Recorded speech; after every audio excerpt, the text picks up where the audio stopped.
Hello, hello. Welcome, Narrative Nubia family. We're back for our second edition of the 101 Essential Black Films list, segmented off into 10 films for 10 decades. I can't remember if we did this the last time, but what we did talk about why these 10 films in these 10 decades as segmented out of the 101 Essential Black Films. Why? That's a good question. Andrea, do you want to start, or I can jump in either one? Well, I mean, I think the reason for each film is a little bit different. So we can do that up top every time. I think that's a great idea. But as far as the decades, I think Maria and we were pushing it a little bit with our very first one, because we said the 1898 film we were essentially going to use for our turn of the century film. And then the next one would be the 1910s, and then so on and so forth. So I think that that's kind of the rationale for our starting point. But as far as like why each film, I think that that is distinct for everyone that we chose. But these films, not all of them are in the 101 Essential Black Films yet, and still these films were deemed important. So that's the question I'm asking. Yeah, so all these films will be in the second edition of the 101 Essential Black Films. And that was the whole, I mean, that's really why we wanted to do this work too, is to like, once again, like look at this list, once again, kind of ask the question, where are we in Black film? What films do we find important? You know, every year that kind of changes. It might change every 6 months, might change every month, but you know, it's been a year since I reevaluated this list, and it was nice to have Andrea to kind of like bounce off of. And even this thing that we're doing here is really nice to just bounce off of. But yeah, so our list, I think our first gen list started in 1920s.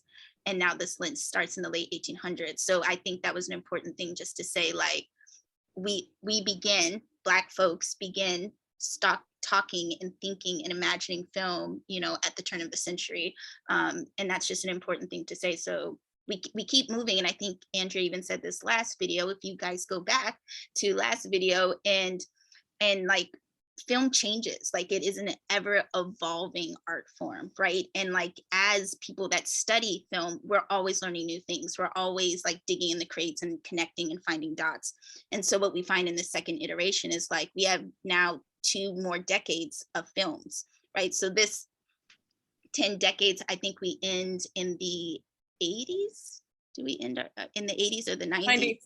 90s. We end in the 90s, and thank God we end in the 90s, because I was like stressing about having to talk about new films. But there's so much to talk about in these 10 decades, right? So pulling out one film is supposed to give you kind of just an overall understanding of each decade, and give you an overall understanding of a top level kind of surface dive in, but you don't have to go too deep into the record story. You know, you can still just kind of like understand some of the kind of gems, the kind of inventions that are happening in film, who are the top players, and pretty much see most of the players that are in most of the other films in the decade. So here's your like introduction. Each film is supposed to give you an introduction to each decade, but also give you an understanding of how Black film is evolving each decade. Now, one of the things that Dr. Carr and Karen Hunter had been speaking about in the last couple of In Class with Cars was the fact that a lot of times the films that become most successful and the artists that become most successful are those artists that are telling stories or whose images contribute to the social structure's narrative. Like, you're not going to get to be that successful if you're not contributing to that. And I guess that made me start thinking about, where is a Spike Lee in that? Because the arc of his work certainly has changed over the arc of his career, but yet he still feels like he was always an insider. Andrea? All right, that's what we're doing. Okay. Well, I mean, okay, I'm gonna put a pin in that. I am gonna get into that, but I also want to touch on the absolutely arbitrariness of saying 101.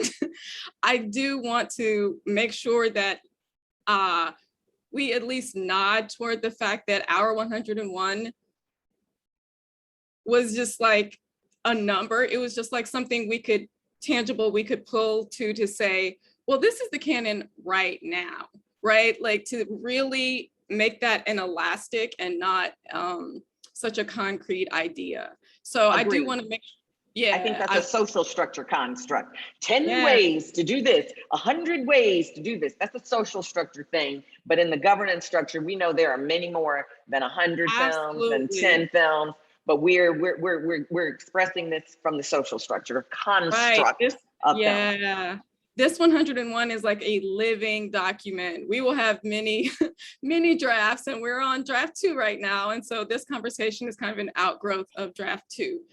As far as the other point you were making, we are absolutely going to get into that today. That is the whole argument of why we chose the 2 films that we chose for today. We're going to get into it. I'm excited. I hope I'm prepped. I did a lot of study for this one. And I think as far as there's something to be said about longevity of a career, which relates to what you were saying around Spike Lee's career, but is definitely something that I think touches upon one of the actors that we're going to talk about today. So what makes someone continue to be viable is their ability to adjust maybe and to evolve. And that can mean any number of things for a lot of careers, but I think that definitely comes into play for someone who has a career as long as Spike Lee has been making movies. Yeah. So our films that we're talking about on our 10 films from 10 decades, this week we're talking about Imitation of Life, the 1934 version, but I hope we'll touch on the remake of it, and Stormy Weather, 1943. Yes, and I think I'm just gonna throw out here, Andrea loves musicals, so I'm just gonna lean to her a little bit more for Stormy Weather, and Imitation of Life is one of my favorite films. So I just want to throw it. I'm not a hater on musicals. It's just not one of my genres that it's my genre. And this one I know because I did a lot of work on Ethel Waters and did an Ethel Waters show. So I know a lot of the history behind Stormy Weather. So let's talk about Imitation of Life, which clearly was so popular that it warranted a remake. The first time it was done with a Black actress playing the role of the mulatto woman. So why'd you pick this film? So let's just start off with what is the story of Imitation of Life, right? The story of Imitation of Life is basically, 2 women, single mothers, build a business and create wealth and give some kind of agency and autonomy to their lives and take care of their children. And they do this in a friendship, partnership together. Although Imitation of Life does give us a little kind of tricky about how they understand that, right? As soon as we see the beginning of this film, we see Delilah, who's played by Louise Beavers, come to the door, and she can't find a place to work because of her child. And we have no explanation of that. We have this kind of oh, life is hard for her, but they're not really explaining what's so hard. And so I think that the beautiful part I love about this film is that it's trying to have this conversation on race relationships. It fails quite often, but it's still making an attempt, and it's making a huge attempt for the time that it's in. And we're coming into this code era of film. So we're in this kind of place of a lot of pushback on the morals that we can depict in film, the type of scenes that we can have, even the type of roles and the type of exchanges Black folks can even have in film. So even just Delilah being in this role, Delilah being a key character in this role, pretty much a lead character in this role, alongside, I forget what the white woman's name is. Anybody remember? Claudette Colbert. I remember Claudette Colbert, but what's her character's name? Beatrice. Beatrice, yeah. So even though Beatrice is the main actress, we still have a really good supporting actress in Delilah, and Delilah is stealing the show. Louise Beavers is really stealing the show. even though she's given the script that does not allow her to really speak in the way that is a deep understanding of her experiences as a Black woman, right? Like, we don't really speak to her racism in the film. We don't really speak to her struggles and hardship. We just speak to her exchange with the white woman and her support of the white woman. But still, we have to understand it's doing a lot. And Louise Beavers is like taking this role that is huge. Like, it's a huge role for her as a Black actress, and it's a huge role for a Black actress. And let's just point out, we've skipped over, 2 decades of Black people making films. This is a film that was made by white people, but it does center a Black storyline and Black actors. So we have not forgotten that there's 2 decades of films that were made by Black people for Black people. So we're just talking about this film in this decade. Okay. That's a great point. I want to kind of contextualize where we are historically just a little bit, and jumping off from the fact that we are 2 decades deep into the race film era is a great way to kind of encapsulate that, because this is also like a specific turning point historically. So where are we? We're in 1934. We're in the middle of the Great Depression. We are, so Imitation of Life is actually an adaptation of a novel, which was 1933 bestseller by a white writer named Fannie Hurst. Fun fact, Fannie Hurst's personal secretary for a time was one Zora Neale Hurston. Oh. Yeah, so this bestseller, she wrote a couple of what were called issue books at the time that sold very well. I want to point out that a number of things were changed from the novel to the film. B is unequivocally the lead character of the book. And it's kind of her, it's like an epic tale of B's survival and what B did to make it through the Depression as a single mother, right? The film, I think, attempts to make this a parallel storyline of 2 mothers and fails in that because nobody cares about what happens to that B romance thing. I mean, in my opinion, it's not compelling at all. Like, there are a bunch of like little changes that we can like split hairs on, where the financial manager and the ichthyologist in the film are actually one character in the book, and they split them up. I think just to use the word ichthyologist, but that's just me like really being contrary. I also want to really point out something that Maria touched on, which was the Hays Code, right? The Hays Code went into effect July of 1934. Production started on Imitation of Life, August 1934. They were still sending scripts for approval to make it through the Hays Code when they started filming. They didn't have an approved script yet. This becomes really important once you realize what didn't make it into the movie. There was a whole script that involved a lynching scene originally. And I think that that becomes really important to know, because this is a film engaging with the idea of passing, right? But the conflict is really minimized. It's kind of turned into a family drama instead of a societal issue, right? It is not engaging with any ideas about systemic racism, white supremacy, and those are not new concepts. There are people were talking about this at the time. Like Freddie Washington gave a whole interview about her career that we can engage on a little bit later. Freddie Washington is the Black actress that's playing Piola.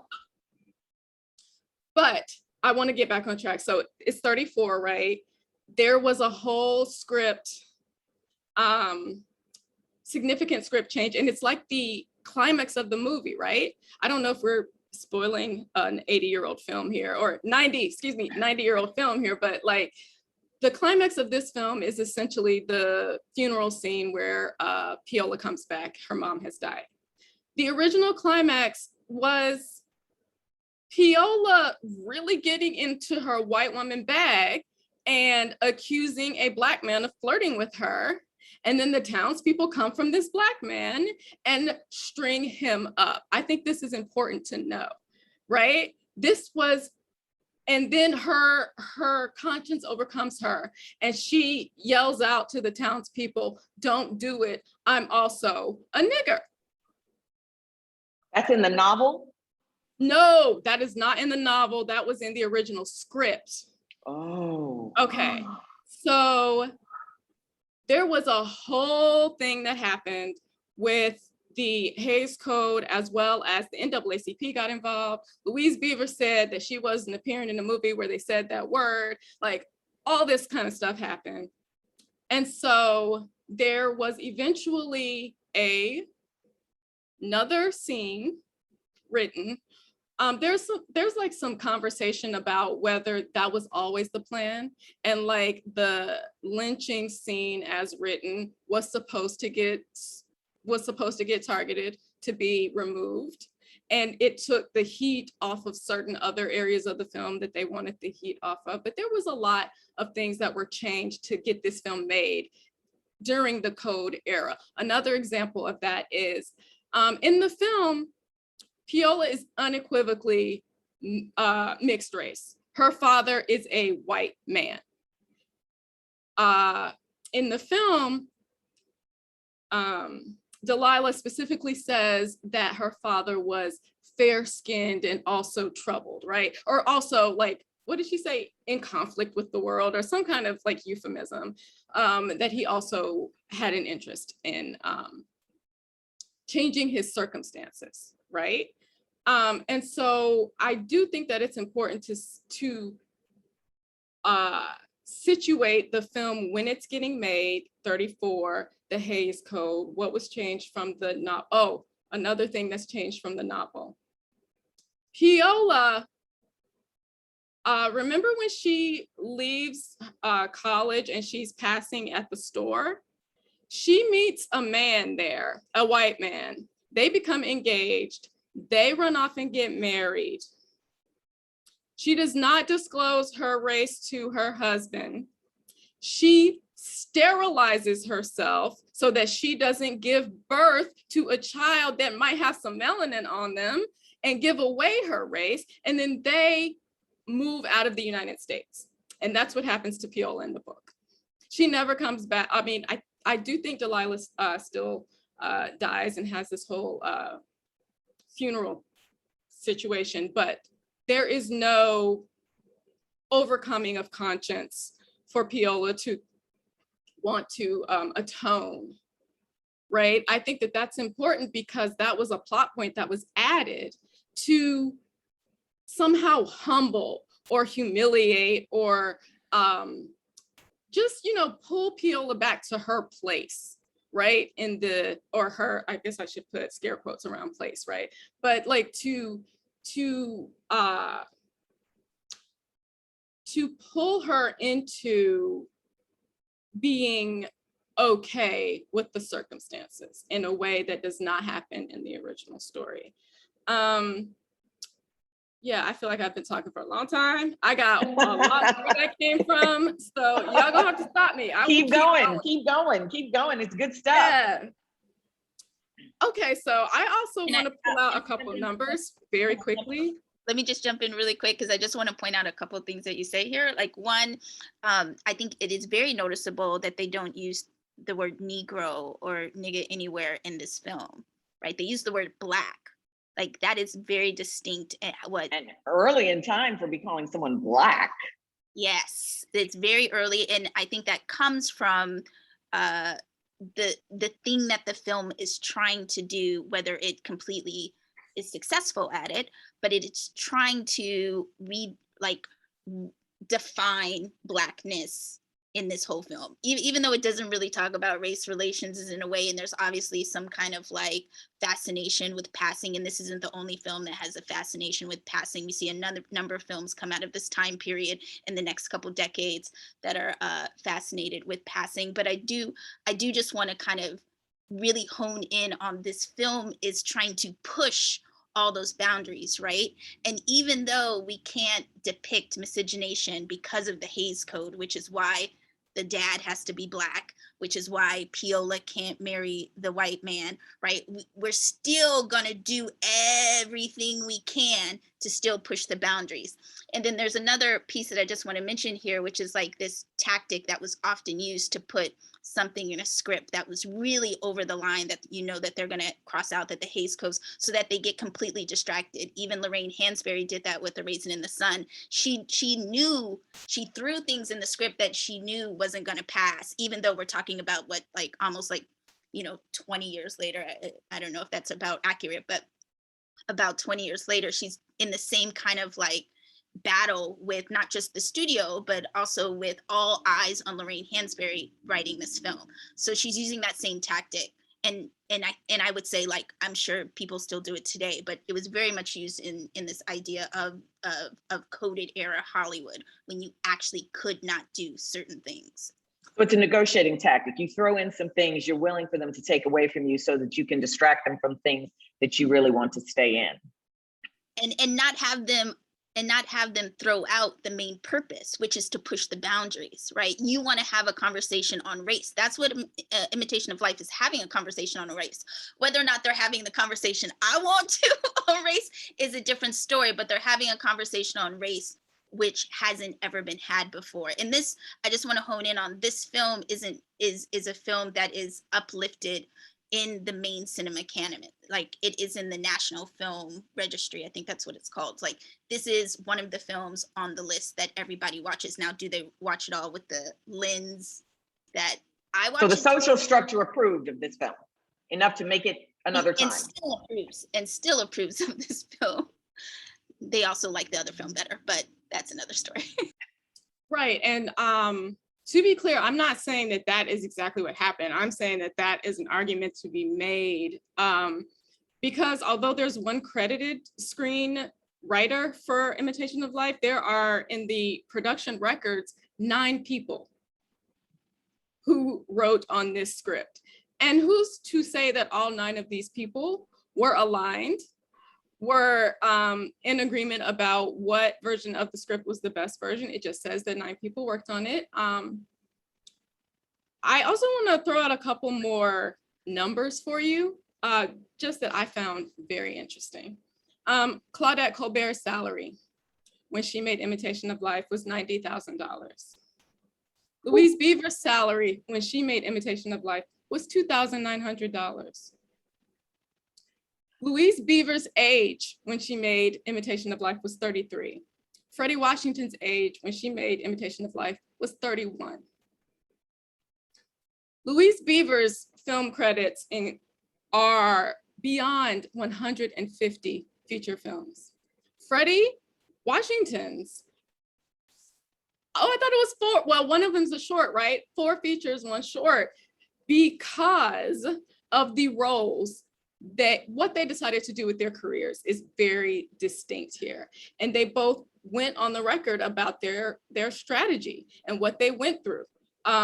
There's a lot on Louise Beaver's where not only was she consistently cast in the servant role, like I went through when I was going through her credits and I literally tried to count for y'all so I could have a number of how many times she played the servant. And I stopped counting because more times than not, they didn't even give her a name in the credits. If they gave her a name in the credits, it was Mammy, literally. Also, we hear so much about the beauty standards of Hollywood, right? And how these studios put very restrictive diets on their starlets. Well, guess what? They also put a very restrictive diet on Louise Beaver's in the other direction because she would not be big enough. They force-fed Louise Beaver's to keep her at a certain weight. and put her on a diet where she was consistently overeating to keep her weight up to play these roles. And as an aside, Hattie McDaniel is also in this film. So I guess Louise, didn't get to be the maid in the big film. Well, I think that there's something there because remember, this is 34, right? So this is 5 years before Gone with the Wind. This is 5 years before Hattie McDaniel wins that supporting Oscar. I was surprised to discover a little bit of a critical groundswell around Louise Beavers, where they were just like, okay, the fact that Louise Beavers was not nominated for an Oscar for her depiction of Delilah is evidence that Hollywood is still quite racist. And I was just like, oh, well, that's interesting that I won't say they were in the majority, but there were definitely critics, white critics, who said this is essentially the performance of the year. And the fact that she's not even nominated proves to us that, Hollywood is failing Black people. I found that to be interesting, and 80 years before Oscar So White. So I do want to kind of put that. Do you think that might have been a backlash against her to not get the Gone with the Wind role, which did get the Oscar nomination? Well, I definitely think that there was, they placed those two actresses, Hattie McDaniel and Louise Beavers, in some kind of competition. Yeah. Like, there was definitely this idea that one was for lack of a better way to talk about these dynamics, one was like the lead mammy in Hollywood. There was conversation consistently around whether there was like a Louise Beavers type, right? Or a Hattie McDaniel type, right? I think that it's interesting that both of them at some point in their careers played Beulah. So, I think that they were both working in a very specific lane, and that was intentional. And I think that it's fascinating to me that because Freddie Washington was so upfront about what her identity was, she couldn't get cast. Like, Hollywood kept calling Freddie Washington to come play a Latina role, for example, or to come play this, or to come play that, or to come play another, what we would call a tragic mulatto role. And she eventually said, no, I'm a Black actress. I want a Black lead role. That is who I am, and that is what I will play. And I even took down a quick quote, I'll give it to you, because it cut her career short doing that. She says in 1945, I do not ascribe to the stupid theory of white supremacy or try to hide the fact that I'm a Negro for economic or any other reason. That would indicate I have swallowed whole hog all the propaganda dished out by fascist-minded white people. Bars in 1945. But I just want to point out here, when we have these discussions like Oscar So White or, racism Hollywood or whatever, none of that is new. These discussions are very old. They begin with Black people being hired, being a part of the creative cinema process, right? So nothing is new, but yet we still kind of apply the same tactics to our fight. And I'm just going to throw out the article that you mentioned that you were in yesterday or last week, Tanya, with Interview Magazine, and you had said something like, I've been in this game for a very long time, like, and nothing is new. I've just changed my own tactics. I'm paraphrasing like what you were saying, but that's really what I got out of it. Like, you kind of were saying, like, I completely redirected the way now I make work and what I'm interested, to the point of me controlling the narrative has become very important for me, right? So here we see Louise Beavers have her own way that she's dealing with it, which her idea is like representation, right? I just want to be in the work. I want to do acting. And like, there's a side note here. Let's mention Louise Beavers is from California, right? She has no Southern accent. She gotta make that up, right? She talked like a California girl. Shout out to California girls.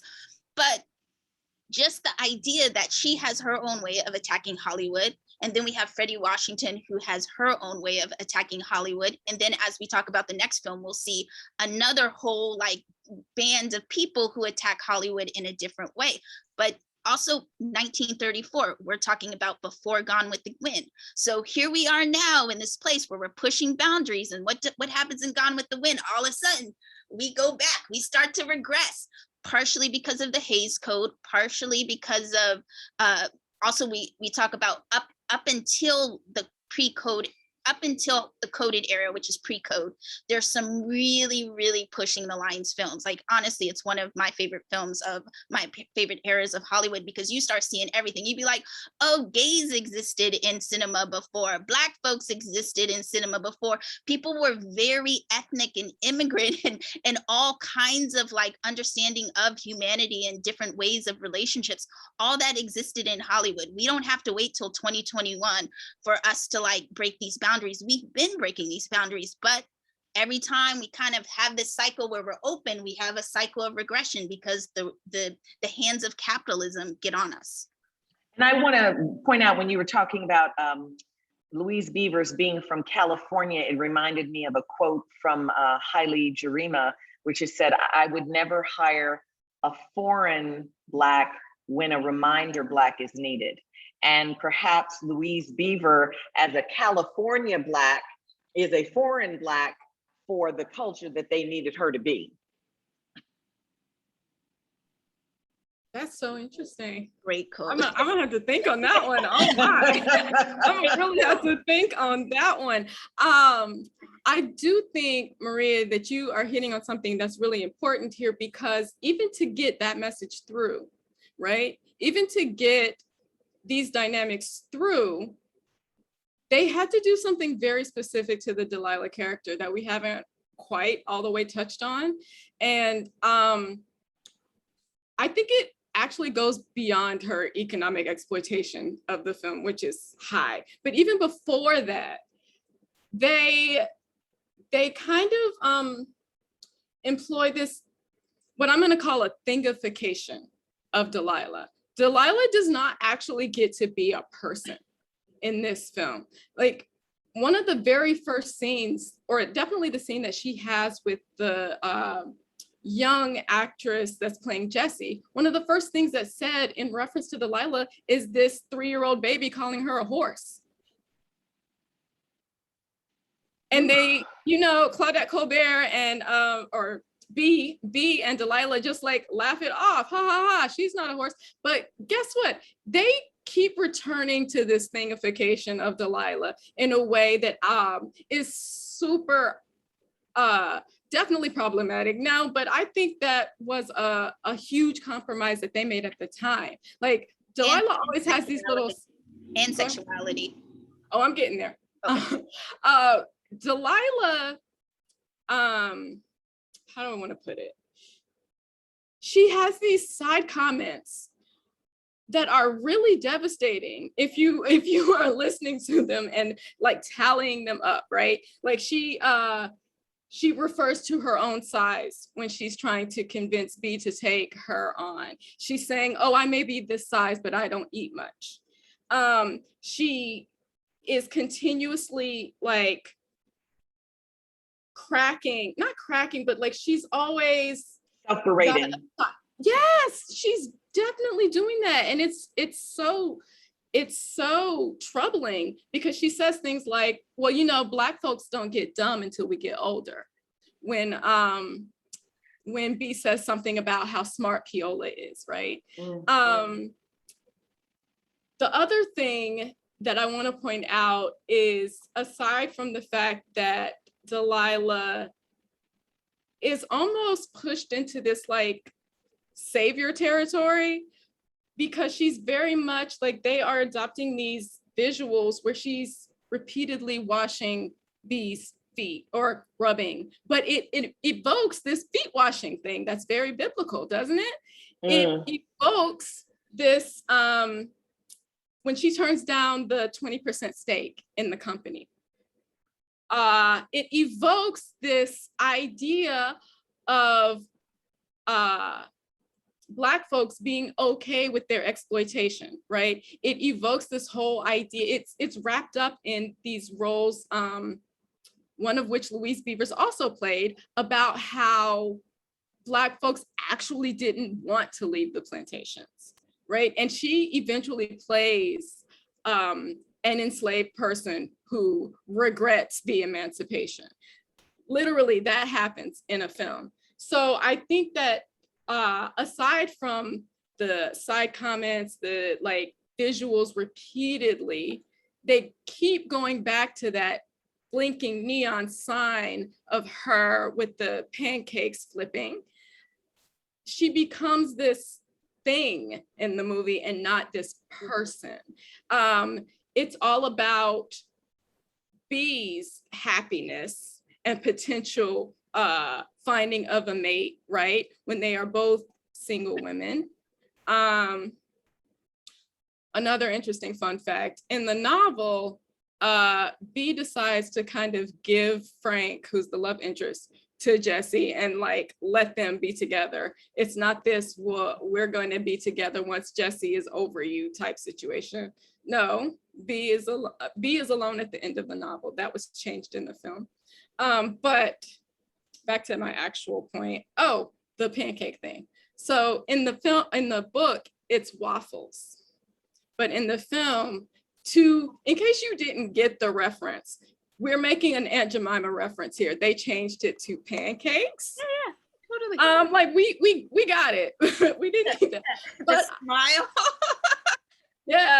yeah, like that. I thought was interesting because this is something where we can like engage in how culture creates new language. So for a time, pancake was a derogatory term for a like gullible Black person. Oh. Yeah, and I don't know if you noticed, but Elmer in the film keeps calling Delilah a pancake, especially after she turned down that 20% stake. He was just like, oh, once a pancake, always a pancake. So I think that is super, super interesting as how, yes, they are just films, but they are not just films. No, and because everything creating a culture, right? I think that a film, every word that a screenwriter puts there, they expect it to carry multiple layers of meaning. Every image, they expect it to carry multiple layers of meaning. And I just want to say that we are not in no way meaning any disrespect to maids. I played a role of a maid. It's probably the most successful role in my career, which was Caroline or Change on Broadway. And it was the first time in history that a maid in her white maid's uniform was on a Broadway marquee. Black women as the housekeepers and maids is the foundation of America, from enslavement all the way through today. America is built on our backs. And so it is a respectful and honorable position. And even in 2004, when I was playing this maid, and the beauty of Caroline or Change, which was Tony Kushner's semi-autobiographical story of the woman who raised him, was that as he wrote it, she was full of rage at the possibilities that were denied her. And that is depicted in the 11 o'clock number, Lot's Wife. And as a little aside to that, when we rehearsed that show, there was a version of the song that was written before we went into production that was extraordinary. And when I came back to do the actual production at the Public Theater, when we got to that section of the script, it was not there. The song was gone from the show. Now, people talk about Lot's Wife and they talk about how incredible it was, but you know, later in the rehearsal, I asked them, why was that version that I had done that was so powerful gone? And they said, because when you sang that song, the show had to be over. And that was still not something they were going to give. Now, the epilogue is beautiful because it's the young people taking down the Confederate statue. But you know, Hamilton has 3 endings. why couldn't we have Caroline have a number that the show needed to be over? And then we have a real epilogue because the show ended. And now there's an epilogue where the youth come and take down the Confederate soldiers. So that this dynamic of what we will deny a Black woman. And at the time that show happened, the New York Times was like, who cares about some maid, counting pennies from some kid's pocketbook? It was treated dismissively. It was treated as if, this is not even a storyline that is worthy of a Broadway stage. Flash forward, the show is returning to Broadway now with a British woman in the role. So we now have a foreign Black when you need a reminder Black, and suddenly the Times thinks, I don't know why I didn't like it before, but I suddenly love it. Well, yes, because this actress does not remind you of the history that your ancestors were a part of. And now you can have the happy singing Black maid, Aunt Jemima, all over again. I mean, the thing I love here is that I think the thing about cinema that we always have to remember is that it's always speaking to the here and the now, right? So there's this thing that I look at this film and I'm like, oh, we still do these like good white people characters. Like this is a thing in Hollywood. Like we love this character. We love, and no shade to Claudette Colbert, because she actually did a lot in Hollywood for Black folks. Like, she didn't do everything, but she did her part. And John Stahl, this director, is doing his part as a immigrant to this country. He's trying to push forward like ideas of humanity and ideas of oppression that he thinks are important. But really what we see is like good white people throughout this entire film. There's not a white person that we really are mad at, right? Nobody calls her a bad name. Nobody throws shit at her. Nobody turns a hose at her. But there has to be somebody we blame for her situation, for the struggle that she's in, I would think. But they don't put it anywhere in the film. And then we watch films today on Netflix, on Amazon, whatever, Disney, Hollywood, and you're just like, but wait, I don't understand these problems that the oppressed people are having. Where do they come from? Do they just make them up? And then you end up, I think the issue really with her character is that she's not quite a maid. She's not quite a partner in the business. We've kind of stripped her of a lot of like actual titles and roles in this film, right? Because in the film, we show her taking on this subordinate position in her own pleasure. Like she wants to rub the feet. She wants to take care of Beatrice and the daughter. Even when she's given the opportunity to have her own home, she goes through this whole dramatic scene, right? Like, don't leave me, don't abandon me. And my heart goes out like, don't abandon her. Let her stay upstairs if she wants to stay upstairs.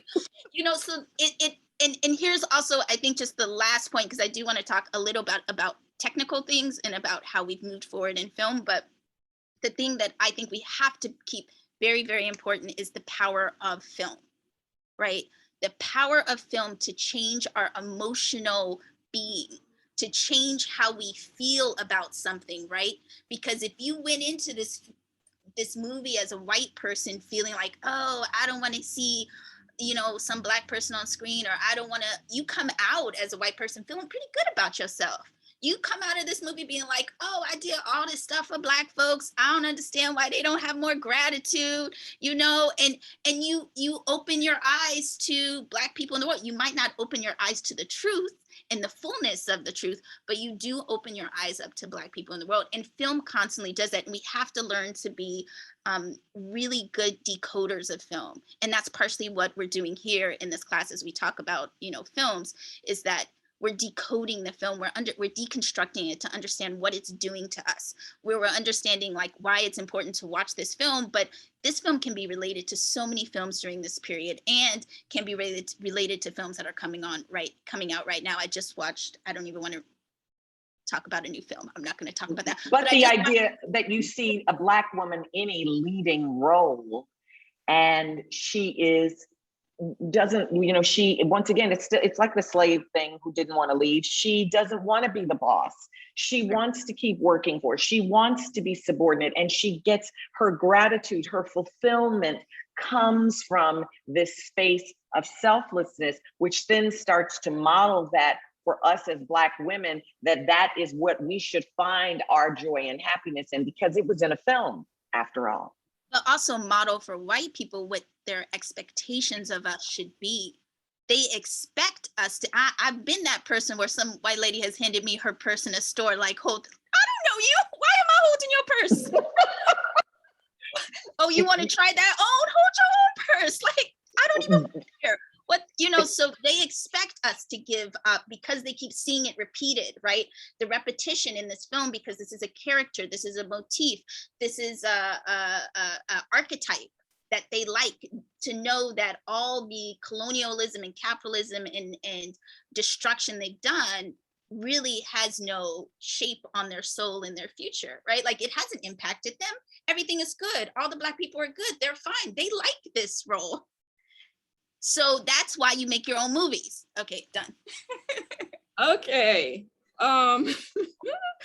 One thing I do want to mention that specifically that is what complicates the narrative around this movie, right? Because this was considered such a success for race relations, right? Which is a term that I do not care for at all. But this was considered such a social commentary, right? Without making anybody uncomfortable. This was specifically performing to the expectations and the comfort level of white people. There's a whole speech that Delilah gives when it's clear that Peola is in this anguish. I think it's when she goes to the school and it's essentially outs her at the school. And she's just like, I don't know who to blame. I don't know where the blame lies. I can't blame God. And it's just like that was put there like that. I want to decode that. Like, I really want to like dig into like the 4 lines that she speaks right there, because I think that is placed there as some kind of a like comfort or a hug, right? The other way that the film does that is by making this a mother-daughter conflict, right? It's actually not really that. I mean, they are on opposite sides ideologically, but that's not what this is about. But that's a compromise that was made in structuring the story to get the film made. I do also want to say that to speak to what you were saying, Maria, about what cinema does, I had a terrible reaction to this film the first time that I saw it. And then I went back after I first time I saw it, I wasn't really studying film yet, but I went back to it after Bell Hooks cites it as the film that forced her to re-evaluate her relationship to film. It's she names it as one of the films that helped her develop the idea of an oppositional gaze, because this film was not created for her. And I think that an important distinction, right? I think that changes the way that you interpret things. Like what you said, Tanya, like Louise Beavers was not considered a co-lead of this movie, not at all. We interpret her as the lead of this movie. If you look at the credits, and they interestingly put the credits at the beginning and the end of this film, Peola and Delilah don't have last names. They are the only characters, named characters, that don't have last names. And they're also not credited in most stuff at the top bill, right? Like they're like after Beatrice, the daughter, the 2 people that are trying to court her, and then some other folks that we might see. Then they get the last like 6, 7 places. And no matter what place you go to, I'm like, but they're the main characters. It's literally That's a what white story people would about see it. Like that's, yeah, if she got top billing, that would be saying that this is a race film. Race films are Black people. That's not what this was. But yeah, I mean, I think that absolutely has a place in the conversation. To your other point, Maria, I really wanted to talk about this film because it also brings us back to our preservation and accessibility conversation, because this is what we would consider one of the biggest or the biggest entry into the passing cinema, the cinema of passing, right? Who else was making movies about passing right now in the 30s? Of course, Oscar Micheaux, he's still going strong in the 30s. He made 2 films about passing. Just in the 1930s, Veiled Aristocrats and God's Stepchildren, right? And there's another one I just watched. I can't remember. Okay, go ahead. Right. I mean, he got into passing was one of his topics. He put it in a bunch. But I mentioned those 2 because they are in this decade that we're talking about. And we can't really watch Veiled Aristocrats if we wanted to. We can watch what's been preserved, which is about 45 minutes, but it's not the full film. And even the version that is somewhat accessible or somewhat preserved is not how the film that he intended, right? That film wasn't saved. This film was. I think that is always got to enter into the conversation because we can only study what we can see. Right. Right. So I just want to, I'm going to talk about 2 things really quick. One, there's this observation really quick I have around this 2 cinemas, like 2 viewings of the film. Well, like, I think there's tons of viewings of the film, but particularly between Black people and white people, we view films in 2 different ways. And I remember I watched this film in grad school and I was in tears through the whole film. Like, and I'm watching Louise Beavers. I'm like, man, give this woman a break. Like, some got to turn out her way. I know all the things are happening for her, but I want her daughter to accept her mother. And that's the only relationship I really care about in the film. And as we discussed the film, all my white classmates, you know, they were not all white, but mostly white classmates, had they were completely concerned with the Beatrice story. Like, that's the story that they clung to. And so that, and like, we were opposed in class because I just didn't care really about the story. She gets everything. We see that story all the time in Hollywood, right?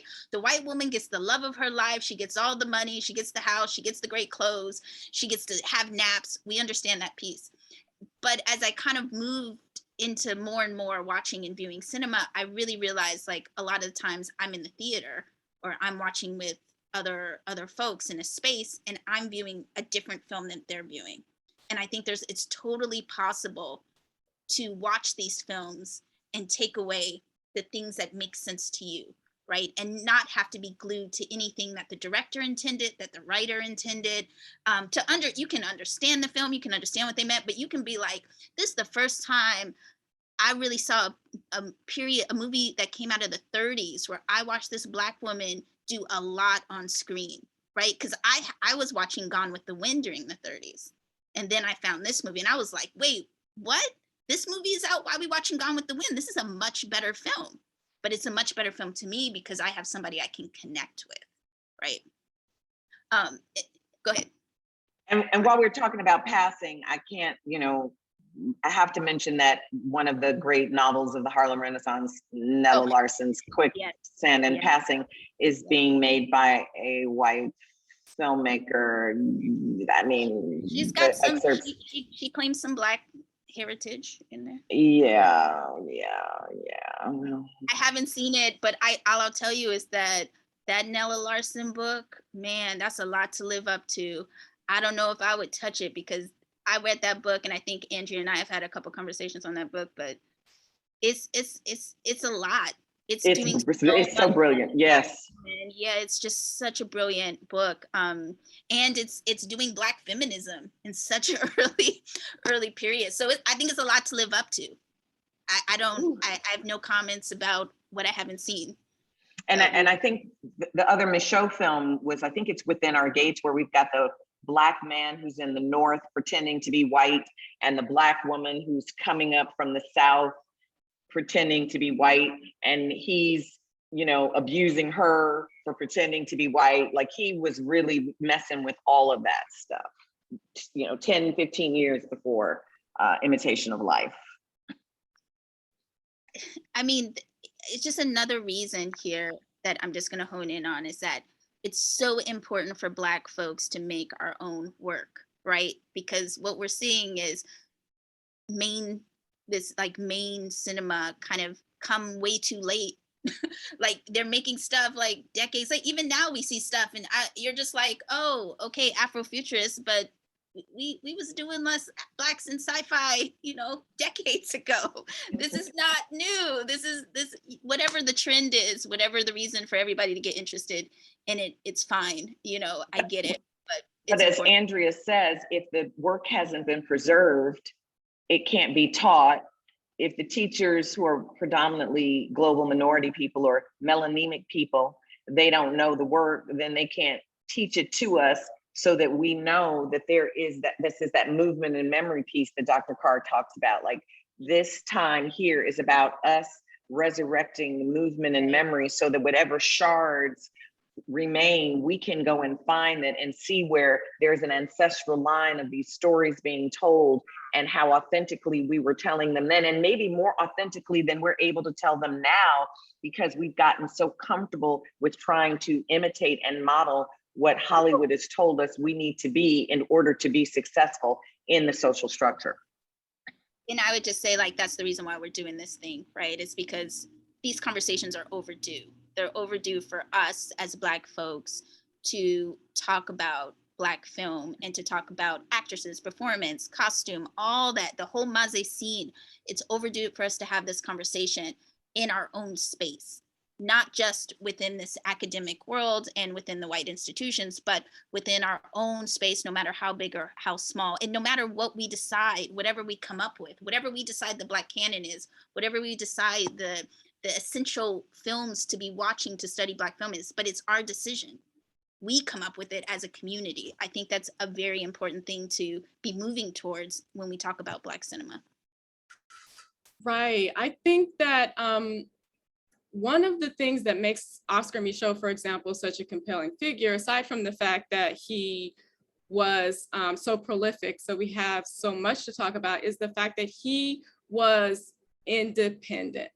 He was the pioneer of, nobody can talk about me better than me. Nobody knows me better than me, right? And so I think that piece of it becomes so important, because even though we still consider most of his output to be lost or unrecovered, let's use that word,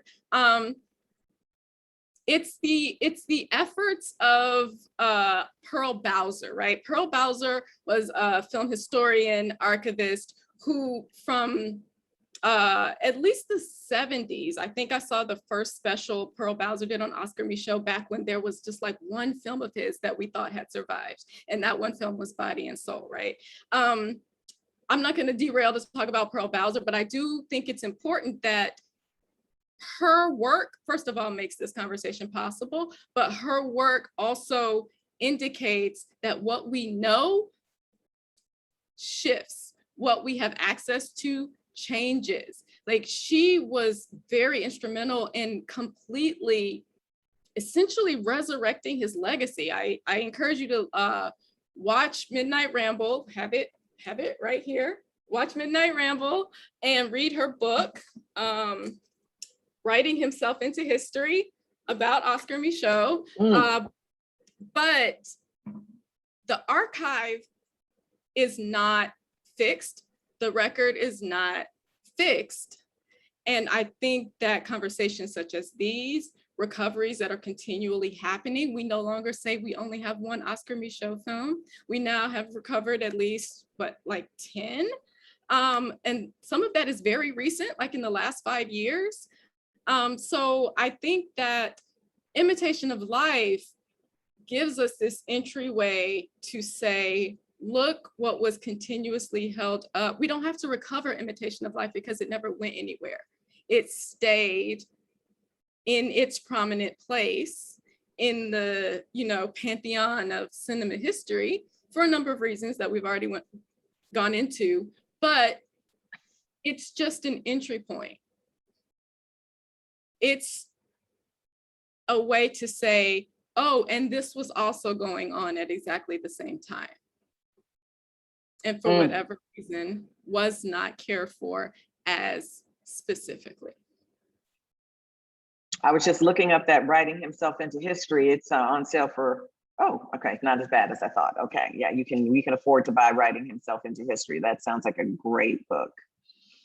I guess the question is, we have come to an hour, which was what we had said we were going to do, and we only talked about one film, and I'm sure Andrea has some more notes to give us on this one film, so I think we should say we're only going to do this one film, and we will save the next film, Stormy Weather, for our next session. So Andrea, come on, hit us with some more of those notes you got on Imitation of Life.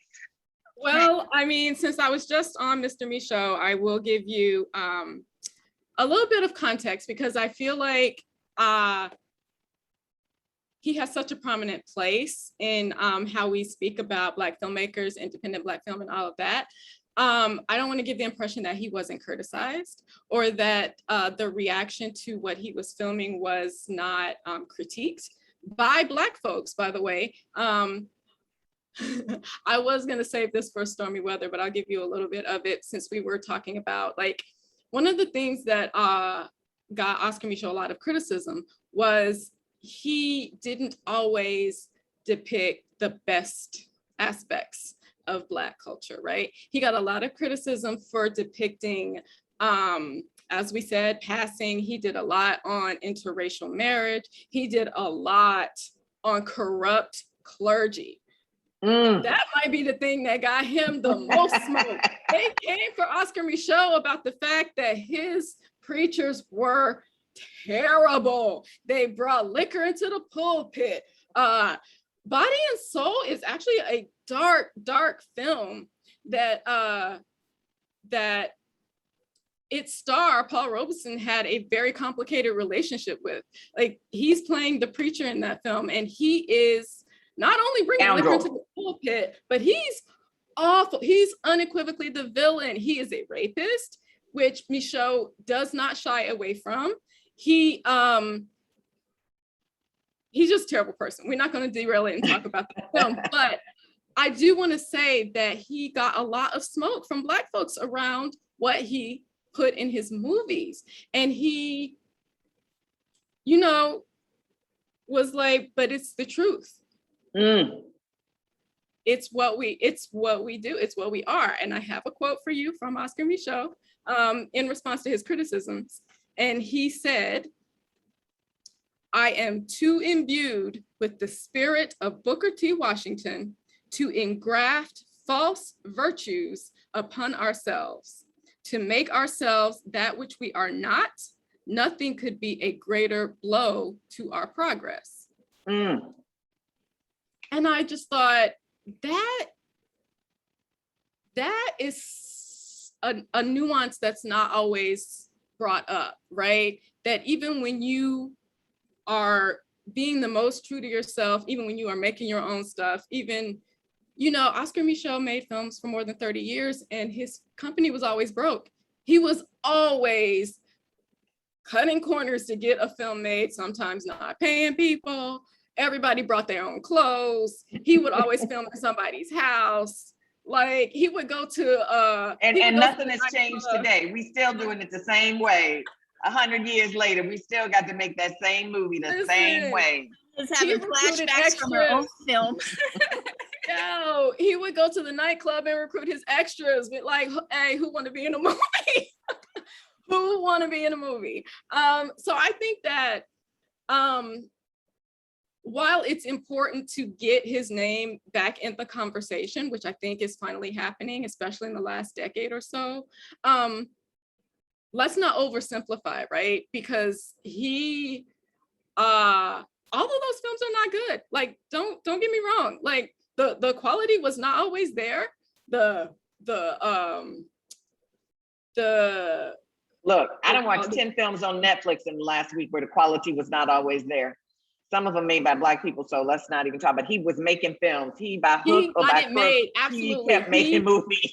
He kept going. He kept going for 3+ decades when a bunch of his contemporaries couldn't make it more than a couple of years. So yeah. And let's just talk about that. Like all these people who want to make a movie, who are waiting for to be picked, to get the fellowship, to get the this, to get the pickup. And, you know, it's like Oscar Micheaux was like, yeah, I'm gonna make a movie. I'm gonna make 2, 3, 4, 5, 6, 7, 8, 9, 10. No, they ain't all gonna be great. Some of them might be really terrible, but you know what? I made another one and I learned something from that one to take to making this next one. I mean, who does that sound like? And now they're starting a studio in Atlanta. I mean, there's probably tons of critique that we can have. Who are you? Oh, wait a minute. Who are you talking about? Oh, you know, there's probably tons of critique that we can have, but what I can say is like, this man has stuck to his vision. And yes. The one thing we have to understand as Black people is like, we have a collective spirit and we have an individual spirit, and none of those things are opposed. They're all mixing together in whatever ways they need. And Tyler Perry can take his path, Tanya can take hers, Maria, Andrea, we can all take different paths. But at the end of the day, you know, we got to keep throwing work up. Right? Sitting back and waiting for somebody to give you a chance to make a movie. Oh my goodness, you can waste so many years, or you can just throw something up. And this is something, and I want to say this, that, you know, this has been hitting me very strongly. I think that there's a piece in Knarrative about Prince and how, you know, he had to become the artist formerly known as. And there's a way in which colonial capitalism has convinced all of us that we want to be picked by somebody who's going to give us more money than we've ever had, and that's making it. And one of my writer friends who, you know, has a series deal, he said, all of those development deals, those are indentured servant contracts. You owe something to somebody. And when you think that a Prince, as prolific as he was, didn't own his name, that Right. Dave Chappelle didn't Right. own his name. And I saw recently that James Brown, he said he owned all his publishing companies and he owned like 5 radio stations. We have to let go of this idea that them picking us is anything, because everything we make is IP, and whoever owns it, it's making money for them forever. So whatever you sell it for is a drop in the bucket to what it can make an eternity from now, because we are still talking about Oscar Micheaux's films, and the Oscar Micheaux estate probably might not be getting that money.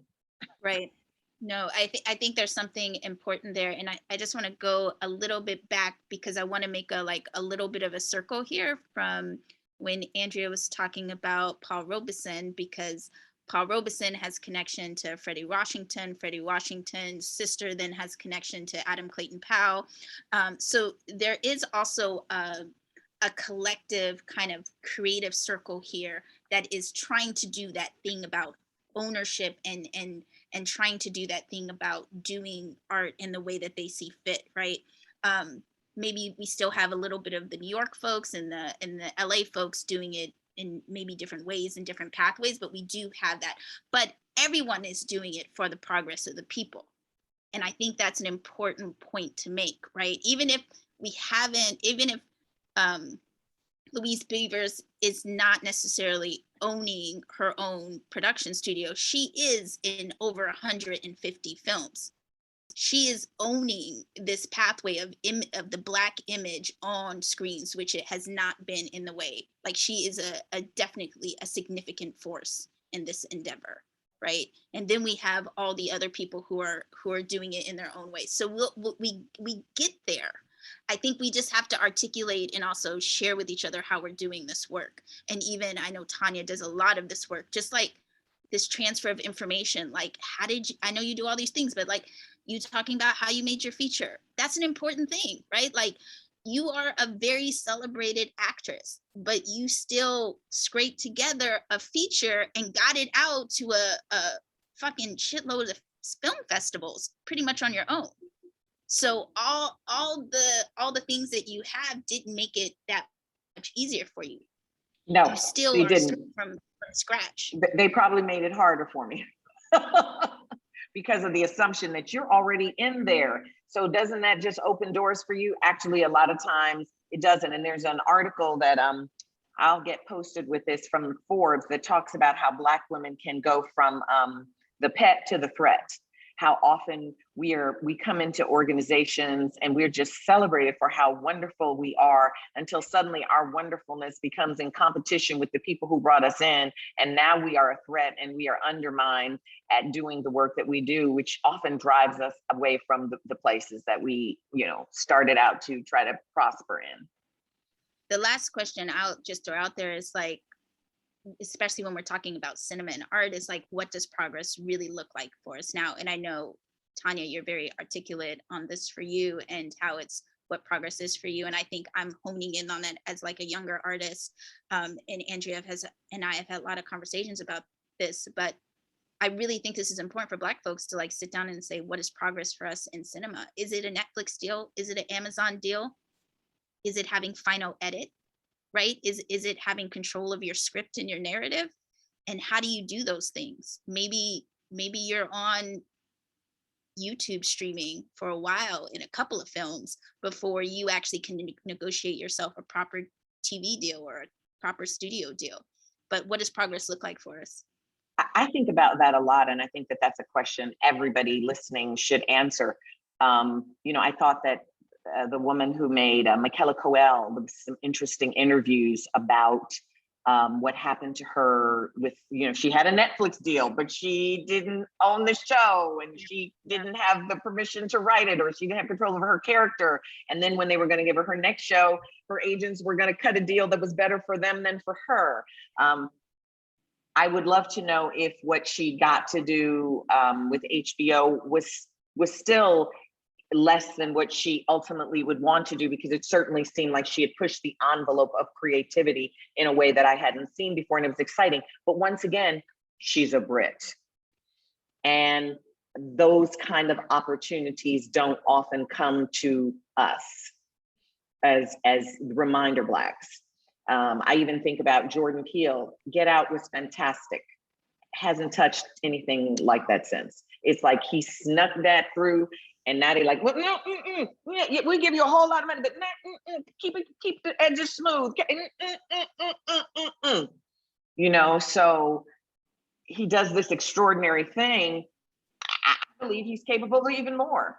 But now that he's in there and he's got the deal and he's got the money and he can make anything, he can't really make anything anymore. And I think you shared like a Haile Gerima video with me before, which I'd seen before, but I would just go back to listen to Haile talk about how he's made his films. He's made them independent and he's stayed away from the studio system for a minute. I mean, for most of his career. And I just be clear here, that is a decision you can make as a filmmaker, right? Like you have options. And I'm not saying which one is better. It depends on you and your life and what your choices are. But as a person who tries to push against capitalism as much as she can, I know my career is definitely one that I have done parts of my career in the studio system. And now this phase is definitely much happier not being in the studio system. Not too many people watch my films, but I am happy and I get to make them whenever I get to come out of bed and just make a film that feels like freedom. And I think that has to be something we're always like, am I free, right? Or did I put myself in a box? Why would I choose Delilah's, position? Why would I choose to stay in this box? No, I want to be free and I want to wake up when I want to wake up. I want to make films when I want to make them about whatever I want to make them about. I want to curse all day in them. That's a maturity decision. I think as a young person, every artist, you grow up and you want to be what you see in the media. You want to be on those TV shows, you want to be selling those products. And it isn't until you've been in those rooms and see the cost that it is. I mean, I think that, the death of Michael K. Williams of late and him talking about what it cost him, how he went from being a certain kind of person to being another kind of person from being in those rooms. I think that young people they have to have the experience. You got to go for that brass ring. You got to get one of those golden handcuffs, because until you have one, you can't know what it's like to want to get out of one. Yeah, one of my favorite quotes from that Haile Garima video that you're referring to, he says, "When the imagination is mortgaged, the story is compromised."